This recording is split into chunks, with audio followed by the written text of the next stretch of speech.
వక్ఫ్ సవరణ బిల్లు 2025కు వ్యతిరేకంగా ముస్లింలు చేస్తున్న పోరాటానికి వైఎస్ఆర్సీపీ మద్దతు ఉంటుంది అన్నారు మాజీ డిప్యూటీ సీఎం అమ్జద్ బాషా.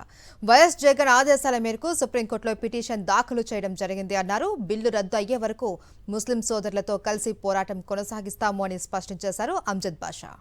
వక్ఫ్ అమెండ్మెంట్ యాక్ట్ 2025 ఏదైతే ఉందో అది పూర్తిగా రాజ్యాంగ ఉల్లంఘన అని చెప్పి ఏదైతే బాబాసాహెబ్ అంబేద్కర్ గారు ఏదైతే రాజ్యాంగం ద్వారా